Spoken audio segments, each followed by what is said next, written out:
ये कोई आम रोबोट नहीं था। लड़के ने इसे एक रात कबाड़ से खोद कर निकाला था। बिजली जोड़ी और फिर चमत्कार हुआ, ये चलने लगा। लड़का जैसे ही हिलता रोबोट भी वैसे ही चलता। उसकी आंटी ने रोबोट को रिमोट मोड पर सेट किया और कहा कि पहले इसे अच्छे से साफ करो। लड़के ने रोबोट का नाम देखा, एडम। लड़का चाहता था कि एडम बॉक्सिंग लड़े, लेकिन उसके अंकल ने मना कर दिया। बोले ये तो सिर्फ ट्रेनिंग रोबोट है, फाइटिंग के लिए नहीं बना। लेकिन लड़का चुप नहीं बैठा। एक रात वो एडम को लेकर बाहर निकल गया। एडम ने हर हरकत कॉपी करना शुरू कर दिया। दीवार के पीछे छिपे लड़के को ढूंढना, उसके इशारों को समझना। ऐसा लगने लगा मानो उसमें खुद की समझ हो। अंकल ने देखा कि लड़का उसे बॉक्सिंग सिखा रहा है। उसे रोकने के लिए वो खुद एडम को एक मैच में ले गए। लड़के से पूछा, मैं कंट्रोल करूं? लेकिन लड़का जिद पर अड़ा रहा। मैच में एडम को बुरी तरह पीटा गया, पैर दबाया गया, हथियार से मारा गया, लेकिन वो गिरा नहीं। उसकी बॉडी बाकी रोबोट से कहीं ज्यादा मजबूत थी। लड़के की चीखों से जैसे एडम में जान लौट आई। दूसरे राउंड में उसने पहला हमला चकमा देकर किया और अपने पंच से सामने वाले रोबोट का सिस्टम फेल कर दिया। वो मैच जीत गया। अब अंकल ने भी मान लिया कि एडम कुछ खास है और खुद उसे ट्रेन करने लगे। लेकिन जल्द ही उन्हें एहसास हुआ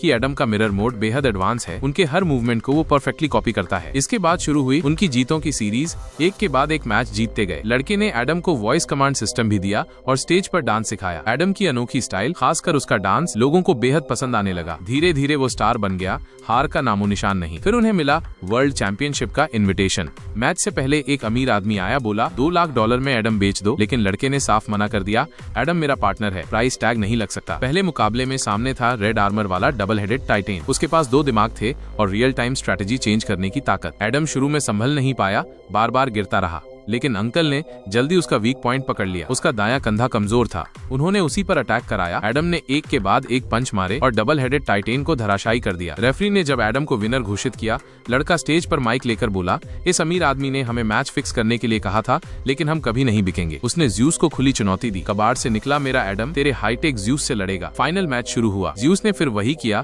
स्टेज हिला दिया और एडम को एक के बाद एक मारने लगा। पहले राउंड में एडम ने जैसे तैसे सर्वाइव किया, लेकिन ज्यूस की ताकत का मुकाबला करना आसान नहीं था। एडम की वॉइस कंट्रोल सिस्टम भी टूट गया। अब कोई कमांड काम नहीं कर रही थी। लड़का दौड़कर स्टूल लाया और एडम को बैठाया। अब कोई और रास्ता नहीं बचा था। उसने अंकल से कहा, अब मिरर मोड ऑन करो। अंकल ने पहले मना किया, लेकिन लड़के की आंखों में जो जुनून देखा, उसने उसे हिला दिया। तीसरा राउंड शुरू हुआ। अंकल नीचे से पंच दिखाते, एडम रिंग में हूबहू कॉपी करता। एडम बार बार कोने में फंसता, लेकिन अंकल बोले, अब नहीं, सही वक्त का इंतजार करो। वो ज्यूस के ओवरलोड का इंतजार कर रहे थे। जैसे ही ज्यूस की एनर्जी धीमी हुई, अंकल ने अटैक शुरू करवा दिया। एक के बाद एक पंच सीधा ज्यूस के सेंटर पे। अंत में एक ताकतवर अपरकट से ज्यूस गिर पड़ा। रेफरी ने हाथ उठाया। एडम वर्ल्ड चैंपियन बन चुका था।